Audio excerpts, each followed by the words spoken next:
So now we know about how to configure AV forwarder, like forwarding of data to the indexer using web and CLI. Now let us configure it using editing of configuration file. If we log in to our AV forwarder, this is our AV forwarder machine previously we added. Let us quickly check. For editing configuration file perspective, I will just remove those configuration so we can re-add our indexer IP and the port details using configuration editing. As we can check now, we are not forwarding data to any of the indexer. Let us go back to our AV forwarder. Yes, this is our AV forwarder. To forward data out of Splunk to any instance, let's say from universal forwarder to indexer or universal forwarder to AV forwarder or AV forwarder to indexer, or for simplicity, if you want to send the data out of your Splunk instance, you will be always using this configuration file. That is, the configuration file name is outputs.conf. So these are named very specific to their functions that are carried down the configuration files. When you say inputs.conf, it is used to get data inside Splunk. When you say outputs.conf, it is used to send the data out of that Splunk instance. There is typical syntax to follow.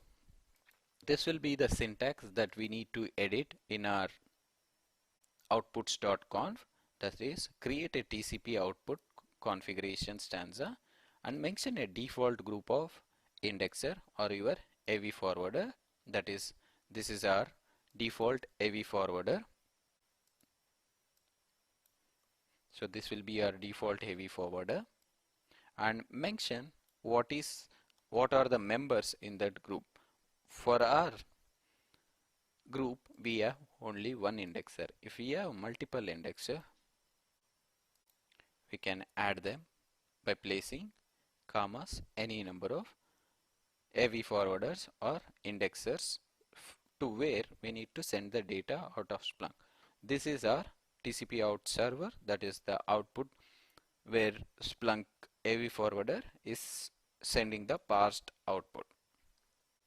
I'll copy, paste this, save this file, but will still not be able to see the configuration because we have edited one of the configuration file which requires restart. So let's proceed with it. Restarting Splunk. So once you restart Splunk, you should be able to see the new forward server that has been added, which is the default group, that is default AV forwarder group name, and we have one server in it.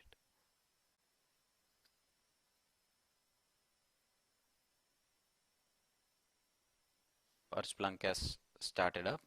Let us check.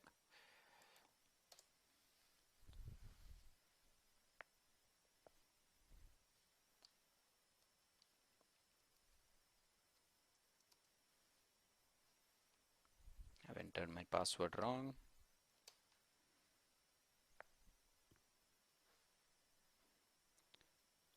Once it loads up, you'll be able to see the new forward server that has been added. This is our new indexer. As we understand the AV forwarder, we have done two configuration. One is forwarding, one is receiving. Receiving is similar to the step that we have performed for the indexer.